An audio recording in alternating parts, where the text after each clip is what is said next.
ఈ ఆధ్యాత్మికమైన కార్యక్రమాలు మనం ముఖ్యంగా ఛత్రపతి శివాజీ మనం జరుపుకున్నాం.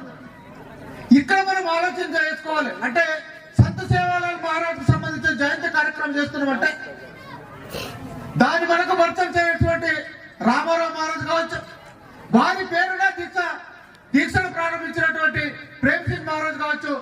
ఈ 3 తరాలకు సంబంధించిన మన అంశాలు మాట్లాడేటప్పుడు కొంచెం ఆధ్యాత్మికాన్ని మనం పెంపొందించవలసిన అవసరం ఉన్నది. అందుకే